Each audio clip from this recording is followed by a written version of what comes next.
Grip It and Rip It Disc Golf is an LLC that I formed in 2012 to do course design, event management, and instruction for disc golf. I've either been the sole designer or the lead designer or a collaborator on 15 disc golf courses in Western Pennsylvania and West Virginia and now Ohio.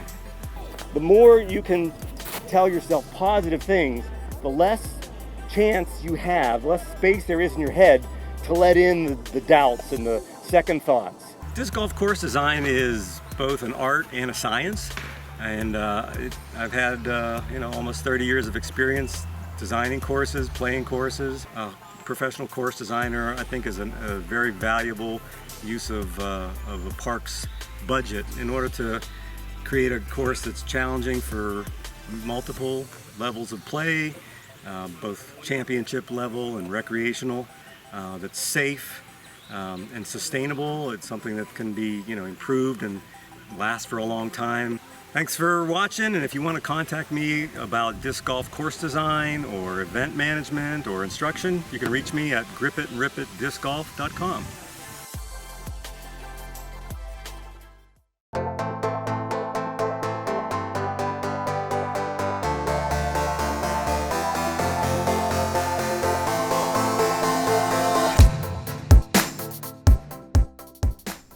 Alright, everybody, Vince and Bryan back here with the 2019 PFDO AM side back nine at Nob Hill Disc Golf Course.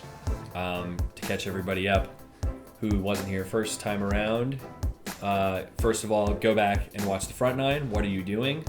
This isn't how it's supposed to work. Please stop. We're on the Sunday of our two-day event with the Pittsburgh Flying Disc Open. Our competitors had two very challenging rounds at Deer Lakes the day before and landed them here playing the also very challenging blue tee layout here at Nob Hill. And we've had a little bit of movement up and down, but mostly about the same since the front nine. Everybody had a couple of birdies. Aaron is still leading the way at 5 under. Rob and BJ tied. Nate bringing up the rear at even, but everybody's within 5 strokes, so we have a lot of room here left to work. And we are starting out with a bruiser. Hole 10, true definition of a pro par 3, 561 feet, straight downhill on a narrow tunnel. Good luck, everybody. Yeah. You say straight downhill, but it's really down a hill through a gap, and then down a hill through a gap, and then straight all the way down to the green. Nate is going to try to put it out to the right of the fairway tree, catches a branch. Oh, but that is a darn good roll. That's a beneficial roll. Takes him a bit to the left side of the fairway, about halfway there. He should be able to collect a par pretty easily from there. Now, Aaron is going with the forehand roller. Oh, I thought it was a forehand roller because I like to throw the forehand roller. But he gets off to the left and through a local gap. He's going to be over by 11's tee pad, which is going to put him pretty far left, but he should have a clear line to the basket from there. And Rob is just going to say, hey, I'm going to just, play for 3 here. Just hyzer down the bigger gap on the right side and then pick another hyzer. BJ is taking the forehand roller. There's the forehand roller. Woo, look at that go. I really like this. Bud Hearn with some serious spotting, getting on his horse to make sure he can see where the disc is going. It tailed off left there, and Bud Hearn is actually my inspiration for throwing the roller there, so shout out to him. He does love a good forehand roller. And here's another one from Rob. He's trying to get out of trouble. This just needs to stand up, and he's over in the sort of rough. They bumble busted that a few years ago. Used to be a lot thicker, same as this spot that Aaron's kind of throwing around here. Forehand and hyzer. I wonder what made him choose that compared to the backhand. Yeah, I mean, we can't see from his angle, but Nate, nice wide stance to keep his center of gravity.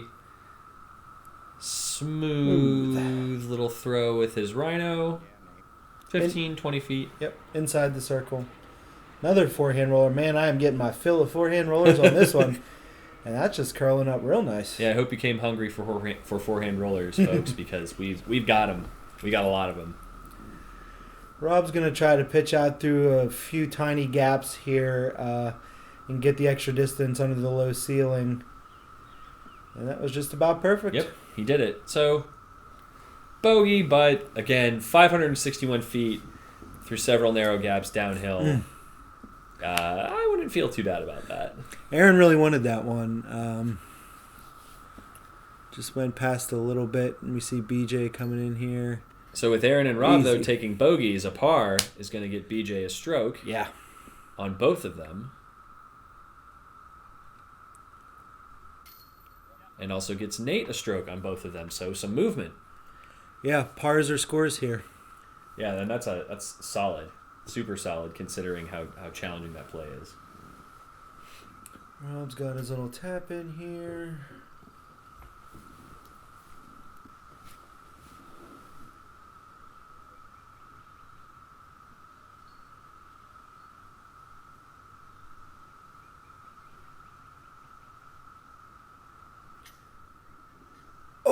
Oh, geez. Oh, Aaron, I don't know you, buddy, but I'm guessing that is out of character for you. Yeah, considering how well he's been playing, I mean, he's been super solid. So a bogey, maybe not too bad, but you definitely don't want to take a double. Yeah, that's rough. That all of a sudden, we are 1, 2, 3 even. Yeah. Here. And yeah, anyone's game. So now hole 11, another big horseshoe shot, kind of like the mirror image of hole 6. Yeah. Used to be 5, is now 6. Yeah. And you just want to get this first disc up past this big triple tree. What? Nate just decided he's going to take the super ultra secret Mando on the right side of that triple V, and he's up there. He went through the tree. I saw him. The tree there. That's impressive. That's the super secret Mando, don't you know? He knows. BJ is avoiding it, getting a little more flex on his. Boy, he put a pump on that. And he's lower than he'd like to be. I mean, Yeah. you're really going to have a tough uphill stance to get something all the way to the basket. He's probably looking par at best. Nate, though, from his lie, has a nice look at it. Rob, Oh, no. just a little too much want. He's short of the white tee pad. Yeah, a bit of gripulitis there. Gripulitis. Yeah. I'll laugh at anything. Aaron's lining up his shot and going for the inside gap, and it looks like he made it up around the corner. I don't know if he wanted to go that tight, but he made it, so Yeah, no complaints. leaving yourself tight, again, it's pretty much a guaranteed 4 because you got to come all the way up around like a very, very tight line to get up and get a look at the tunnel to the basket. Yeah, so he's right on the corner, and he's going to be tight on the left the whole way. And he's going with the turnover forehand roller that did not turn over. That went right, folks. Our camera did not follow it, but KB is pointing out up there that it didn't get the turnover that he wanted. So he's going to be off far right. He'll have a straight shot at the basket, but it's going to be a lot farther than he wants to be. That's a far straight shot through a tunnel. Right. BJ gets his nice high thumber up a bit right than further right than he wants to be, but should be no problem. Rob's got a straight look at it, going with, I'm guessing that's his Firebird. He Looks likes like to it. throw those Firebirds and park them right next to the basket like that. Looks like it. So Nate, with his power and the straight shot he has, can go putter as an approach, which is nice. And with that hill behind it, I was going to say he's probably going to rip it at this basket. Oh, yeah. Might as well, you Yeah. know. And it looks like Rob ended up a little long, too, with the Firebird, which is Yeah. nice. Much better to be a little long than short. I see him looking high, which Oh, my is... goodness. Way up high. Wow, yeah. Oh, wow. I don't know what he saw or found. That needs to sit. Stop that. Okay. Yeah, wow, that was an incredible line to scramble from. And that's far. Like, that's over 200 feet from back there. Yeah, if I could throw a grenade shot, I'd throw it. I don't think that was a grenade, but that's the No. kind of play he was going for. It looked like a there. spike forehand, which that's Yeah. a very challenging shot. Nice Yeah, skipping off the nubs for a birdie. Another stroke up on the rest of the competitors making moves here. Yeah, Aaron is going to try to save his 4. Yep. Nice. To stay tied. Yeah, this is a par 4, but it's gettable with that backstop. This is in C pin.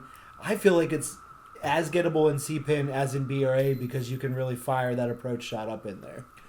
I think it just really, your position needs to be a lot cleaner. It's gettable, but your Yes. landing zone, your margin of error is tighter. Very much Because so. as long as you make it out for B or C, you're gonna have a much wider way to get up the hill. But the fact you have to come around means like you got to be in a better position.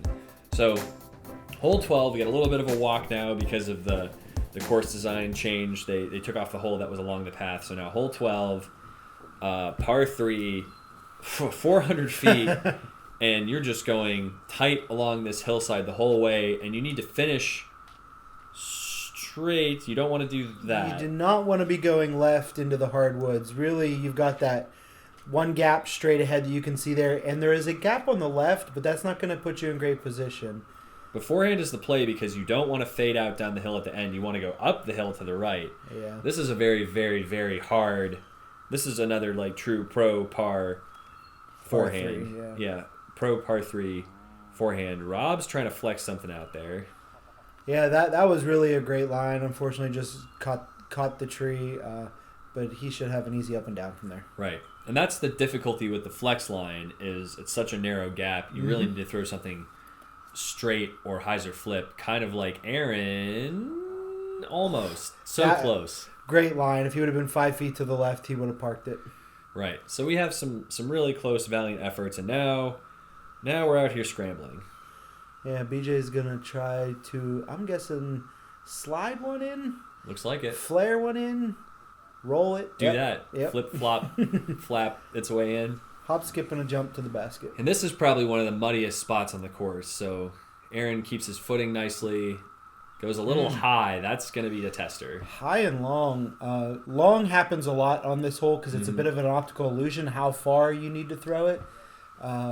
But he definitely got a little more stable than he wanted there. Yeah, I agree. It's tough to tell because the basket's sort of perched out there in the middle of open space. And I think a good run. Yeah, the backhand, if you have the angle, is a better play, just because the disc is going to shape in along the grade of the hillside instead of spiking in as a forehand. Nate's got a gap he's going to have to get through. Not too small. But he got way the heck up there, despite fading out. Going into the woods, right? Yeah, or flexing out. It looks like he fought through a decent bit because he just was able to pitch up and he'll have a putt. And this is very steeply downhill. You can see his knees are kind of at where the band is. Yeah. Spin something nose down. No fear. Very nice putt. That's a great par save. Now Nate's putting uphill. I always have a little more confidence uphill. He should be fine. I'm not going to jinx him or anything. You mean nub him? His putts have been pretty much on today. So. All right, no yes, nubbing. there it is. See, yeah. No, there. Give us a bow. We He's got some happy claps. We got some claps from the intermediate players back there on the other tee pad. I think I see Dustin Schrock back there. Shout out. Yeah, it's getting all kinds of love. We got a great group of guys out here, always very supportive. So we got 2 guys at 3 down, 2 guys at 1 down. Very tight scores. Moving on to hole 13.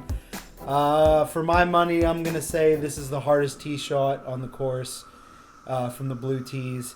Because you've got to turn something over 25% of the way through the flight and then make it go straight for the other 75% of the flight. Right.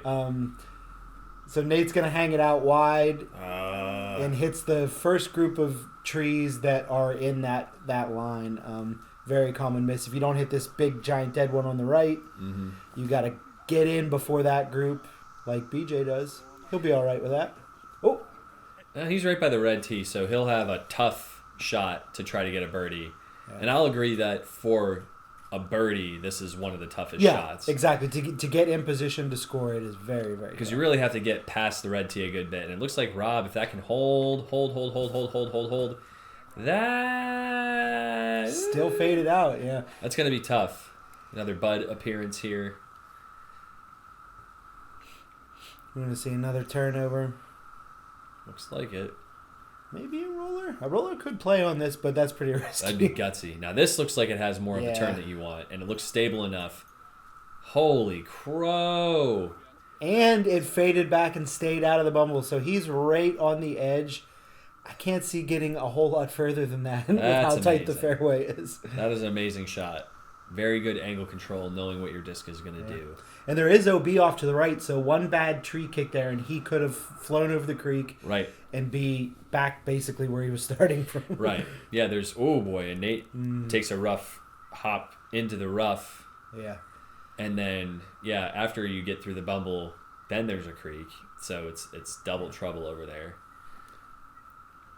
Surprise, BJ's throwing a thumber to get this nice S shape, and Lily gets it down there on the green. You can't really see the basket, but it's about as far as you can see back into the tree line there, straight ahead from Rob. And you need good distance control because the basket is almost on the edge of out of bounds. Yeah, it's about 15 feet from out of bounds. Both Nate and Rob got their shots a little turned over there, probably trying to get that extra distance to get into scoring position. Nate, that's a good scramble forehand out from the rough.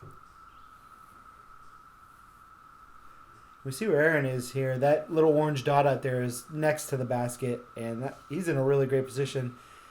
And we seem to have a problem with low forehands on this hole. You really can't get high with the canopy, but everybody's being a little cautious, and the gravity's getting them. Maybe the gravity's just a little stronger over here. Yeah. It's hard to say. Oh, and that did not have the turn that Rob wanted. He really wanted to float something, I would guess, further over towards the basket. Yeah, he's going to be outside the circle. And Aaron having to go to a knee. But that's excellent distance control, curling up right by the pole. That's a great par. Yeah, and with how amazing that shot is, you see how hard it is just to scramble to get the par on this hole. For sure. Little long bid, kind of smart to not go any harder than that because you got that nice little orange sound reminding you that out of bounds is right there. Don't do it. Don't do it, BJ. Smart. Just let it be. The straddle jump layup. So he's right on the inside edge of the circle, looking at out of bounds. I wouldn't say it's too much in play from this distance unless you're spin putting like Simon Lizotte. Oh! Well, that's true. He's got a little lofter there. Yep. Saves a par. That's great. That little nose up loft putt was perfect. I putt with nose up a little bit too, and I think that's why I don't hate the Prodigy baskets, because with the nose up, I feel like it, they're stiff and it really pushes it down if your nose is up a little bit. For sure. Nate putting in his bogey or tapping in his bogey. We'll call it a tap-in. 15-foot tap-in. Fair enough. And everything's still looking pretty tight here. I mean, we've got BJ and Aaron tied. Langer's bringing up the rear with 3 back. Rob's only 2 back. It's really anybody's game because we still have some very tight technical holes, like hole 14. It's a par 4, and it really is a true par 4 where your first shot is going to be some kind of left finishing shot around this corner. You want to break your shot. The disc needs to break right before that big dead tree on the corner there. I don't know what we're going to aim for once that tree's gone. Holy sneaky, BJ. Wow, yeah. I don't know if... I can't imagine throwing a thumber on that. I can't throw a thumber, but... Rob just got his weight a little bit forward, threw straight into the ground. That's, it happens from time to time. But, yeah, BJ got a great local route there because he got out. We're going with a turnover forehand, which is... Wow. Also risky. That left side, if you get in there, is jail. You're going to need to pitch out if you're in that left side before the corner. Yeah, super jail. I would not want to test that. And Nate, showing your local knowledge. This is the hyzer you're looking for. Wow, he tested it all right. He tested it the whole way down around the corner and got off on the left side, but he got the distance, so he's going to have a good position. You'd think there was like a bonus Mando that I didn't know about in that tight left side, because there's no reason to go through there at all. Woo! Jeff, watch out. Yeah, Rob's hunting Jeff's head, but he dodges it easily. Aaron did get hung up. These guys are lucky they're not any deeper. Yeah. It is not only tight, it's also a mud pit back in there somehow. So good luck finding some footing on top of everything else. Nice long Anheuser forehand. Again, he wanted some flex out of that. Our basket is back to the right in the center of a dead tree. So he wanted to flex that back a little more to basically go where BJ is going. And that's the angle because of that Wow. sloped tree. You really need a forehand or a thumber to get through out- there from yeah. that distance. Under it or over it. And Rob's going to play that angle with an Anheuser very nicely. It's a good approach from there. Wow, and Nate got all the way up here. You see a pin up there off of his Yeah, right you have shoulder. a jump putt A pin. That is a crush. And he took it through the tightest part. I wouldn't even say it was a line, but he Right. made it. It worked, right, exactly. So he can just nicely just float his putter up there Yep. to get up and down. No problemo. So that'll be at least a stroke on the card, Yep, Aaron putting his basically in the same spot. most likely, and then a stroke on the field also, most likely. That's Yeah. incredible. Rob's going to run this. He did run it, just a little off his line. And actually, BJ's lying to putting for a birdie here too, right?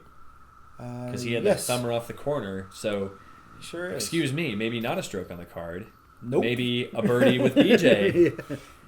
Birdies with BJ. It's the hot new album coming out this summer. Rob is probably 25 out, coming back towards us. Great. Perfect. It's a Even good though- bogey save. Yeah. So if Nate puts this in here, we may see a little shift on the card, We do. and we do. BJ takes the lead, and then Nate moves up to third place in our group. Yep. So double shift. Nate throwing up the deuces. Yeah, which is 4 holes left to go. On to hole 15, which is, I believe, the shortest hole on the course. It has got an OB creek running down the center of it, and then off to the left as well. And you've got, as you can see, a choice of tiny gaps that you'd Yeah. like to put one through. And we got a little bit of an early release. He's not OB. He's center of the fairway, about half the distance. Not what he wanted, but could have been worse Right. if he gets into that creek. And Nate's got his trusty Pro Rhino now I'm seeing, based on the stamp and the plastic. Just smooth and a hyzer up there. I forgot how pinched off this blue tee shot is compared to the white Yeah. tee. I'm White not- tee's a nice little hyzer. This is, yikes. I'm not sure if Nate laid that. What, the forehand roller play? Off the tee, and he looks like he caught early on the lip of the creek, and it He just slowed him did. down. Yeah. That's rough. I don't know if Nate laid his shot up or caught some leaves that slowed him down, because I would expect him to try to pump it like Rob did there, hard and flat. Yeah, maybe he did just go a little high, and the cabbage kind of knocked him down. But you got to be careful, because not only do we have the OB Creek, we have the OB Road long, about 7 feet past the basket. Yeah, that's right. It is tight, real tight. Ooh! Got a little leaner off the pole there, rolls away. Not bad. Yeah, that was Double good that it par. sat down, because like you said, it's about 10 feet. Yeah, well, maybe we'll say 15 feet, but very easy to go long and onto the road here. Right. A small number of feet. A small number A of feet number that you'll go out of bounds if you're not careful. So here we see Nate. He's probably 80 out, 70 out. And he's going for it. Gave it a full flight. Here's just outside the edge of the circle for Rob's putt. Definitely going for this. Oh, and that's what happens if you're slow hyzering into those Prodigy chains. They're just Yeah. going to be like, nah.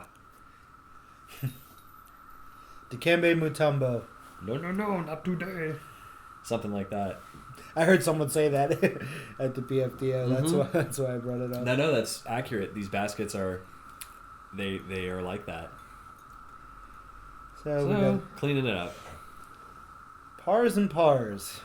It surprises me. I usually expect to see some birdies on this hole. Right, exactly. Being the shortest hole and being relatively straight ahead Yeah. compared to most of our holes and most of these tee shots. You know they're thinking birdie, but it's difficult to make it Yeah. reality. Gonna manifest destiny. All right, hole 16. We are gonna shoot across an OB parking lot. So basically, off the tee, you've got OB in front of you for 60 feet, and then a tight, super uphill with a heavy left-hand hyzer. You need to get it as far as you can see up there, basically, and get it to hyzer left if you want to be in scoring position. And BJ's hitting the line. That's excellent. How you do it. He's probably circle's edge there, maybe just inside. And you can see how sloped the green is there. It is not an easy putt. And I've never seen... Oh, jeez. Where's that? Oh, no. And it smacks him straight down out of bounds. Oh, that is brutal. Just trying to push it wide and hit the hyzer. He just yanked it a little bit. Yeah, gripulitis again. It's going around at Nob Hill. So let's see if Aaron gets a straight skip up the path. Yeah, that's a great play. He's maybe pin high. At least he'll be able to definitely get a par. Yeah. And this, brutally straight uphill. And I don't think I've ever seen the pin all the way over in this position before. True, I have not seen it here. I'm not even sure it was here when we had the NT. Oh, we didn't play this course for the NT, but yeah, I haven't seen it here probably ever. And it is very tough. It's back there. Like, it is way back there. Nate finding an inside line. Hopefully that doesn't fade down the hill. It did fade down the hill, but he's going to be looking up at it instead of even with it. Rob, he got the tree cake off to the right side of the fairway, which gives you a straighter look at the basket. But there's still a bunch of crap in the way that you could very easily get caught up in. It is just tough. Yeah, I think he really wanted to power that to the basket and just got a little too much on it. So you can see where a B pin would be normally, and you got to go way the heck over that and down back into the woods here. Great shot there. To end up where Rob just nicely threw his disc. So Aaron's thinking about it. What am I going to do here? Well, scores are tight. He's not in first anymore. He's not. So, he's got to think, do I want to make something happen? Or smartly lay up and wait for someone else to make a mistake. Right. Well, you can see how anxious he was just to get that down on the ground. Yeah. Video never does it justice. If you hit the cage here, I don't think your disc is likely to sit. I don't think it's 50-50 that it's going to sit. Ooh. Well, he got lucky. Yeah. Well, he didn't hit, popping off the side. If you hit straight and it, lands flat, vertical, you're going to go straight down the darn hill. I was totally wrong about Nate. He did not go down the hill. He is even with the basket. Close. Just living on the edge. I mean, 3 shots on that hole, even though he took the penalty stroke, 3 shots is solid. Yeah. That's a tough. Did we miss it? Did we miss his second shot? I think we may have. Yeah, I don't think we saw his after he went out of bounds. Yeah, he may have retaken it from the tee. I don't think he would have been. He probably advanced because he touched the tree in bounds. So gotcha. He would have come to that. That's right. He did throw an approach. Anyway. Confused commentators. Hole 17, one of the signature holes at Nob Hill. You've got a beautiful downhill hyzer the whole way, only 281 feet. I know when I step up to this shot, I'm thinking ace. I want to just slam one into the basket. It's sitting right on the ridge that runs through the middle of the hillside. Yeah, distance control is the name of the game. Right. You've got to get some hyzer on it, and depending how the wind is coming, it's coming up the hill or coming from the right, you've got to play the wind right, and you've got to get it to sit down and stop. And I would say most of these guys are going to throw putter just to control the distance. And that looks a little good. That looked good. A little good. He'll have the downhill death putt, but from that distance, I don't... players of this caliber are fine running that. Right. I'd probably lay it up. In fact, I did lay it up. Nate showing that this is his home course and he's here all the time. Yep, puts it right on Excellent. top. Z zone, that would be my choice for this shot as well. I really like Rob's form. He does a really good job of making sure his 90-degree angle with his elbow and his wrist is straight all the time. Yeah, he really brings the disc through well through the power pocket, they call it, keeping it close to your body. Ooh, look at that run. That is a great run. Well, someone had a good shot with a CTP flag there. Yeah. 3 feet from the basket. Nice work. Yeah, that was a great run from BJ. Yeah, 1 stroke up going into 18. He didn't need to run that, but I'm guessing he was counting on Aaron trying to run his. I mean, if that's your game plan, don't deviate. You still got 10 holes to play. Yeah. there's really no reason to let off the gas, especially you only got a one stroke lead. Yeah, Rob just kind of pitched up there, but got a little far out to the right. And BJ's going to want that one back because that was his par putt. He should be able to clean that up easily. We see Aaron's nice and close. Oh, jeez. But nubbed again. I'm hearing some pretty good wind swirl out here. It was picking up as the day went on for sure. This hole especially, and that's going to give you a headwind on hole 18, which we'll see can... What is going on with this basket? Man. So that was straight in the heart, and he gave the old Ricky Wysocki pole spit. Oy. Well, Nate was like, I'm close enough where I'm just going to pop this in. So he's making moves here. He's gonna catch up with BJ. BJ's, from everyone else having trouble, this is still trouble. No. Oh, and he is not happy. Understandably, steps right up and puts it in. But that's going to be a 5 on this hole from where he had a one-stroke lead, and now Aaron's par tapping is going to really put him in position to win this if he can just play this hole straight up and down the line. So that was a really tough hole 17. I've seen it happen before, and we're seeing it here in the finals. That was painful. So hole 18, we're playing across this right to left sloping hillside the whole way. We got some nice handshakes, good sportsmanship with everybody. Camaraderie. Mm-hmm. So a big right to left sloping open hillside the whole way. The tree is like half over on itself, so this anhyzer that Nate threw, if you got the distance to get all the way up by a pin, that's what you want to throw. If you're just trying to get out in the open and not really test fading out down the hill, a forehand is a great play if you can throw it far, and Aaron can. He hangs out over the OB the whole way, trusting that disc back and the headwind. Sit down, great. Center cut beef. Yeah, that was far. I'll be curious to see if they take the rest of this tree down and what that will do for the hole. Let me tell you, come the next day, it is down on the ground but still attached to the tree. So those two big branches are actually like a bunker now in the middle of the fairway. Oh my goodness! They're gonna have to cut it down. It's unsafe, but that's really gonna open it up even more. Yeah, because when it was fully... Oh, no. And this is the problem. Come on. Oh. You need something to hold over. He threw it a little too high, I think. Yeah, he was trying to run the pin there, I think, to make up that stroke. And with a headwind, if you just get that angle up, it's unforgiving on this hole.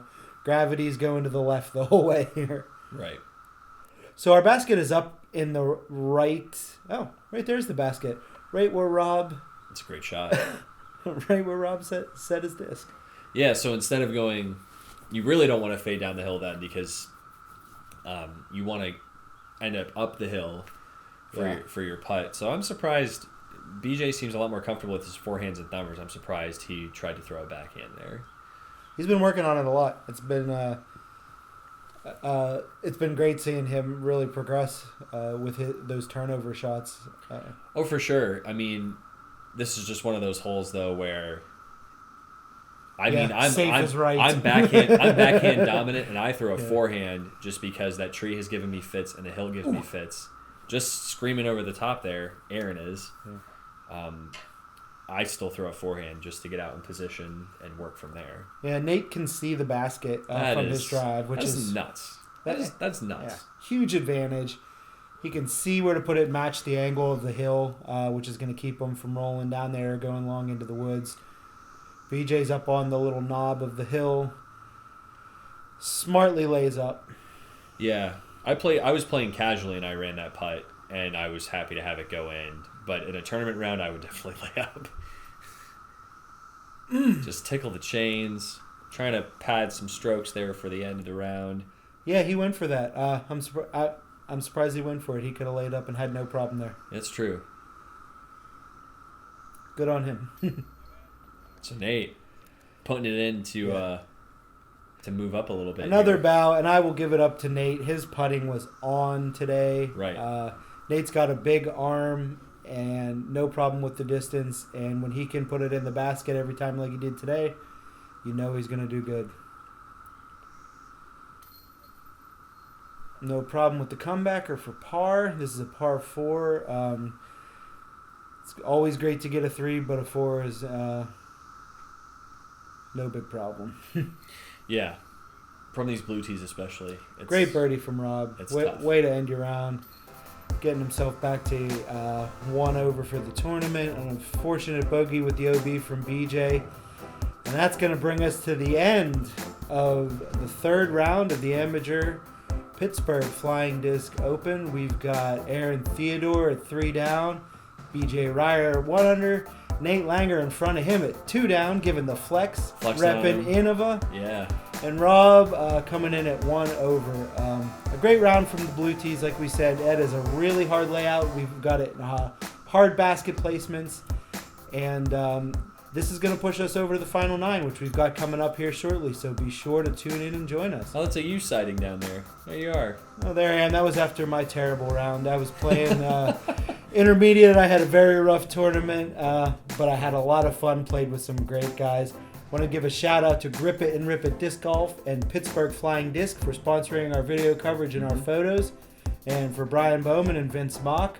Until next time, which is in a few minutes for our final 9.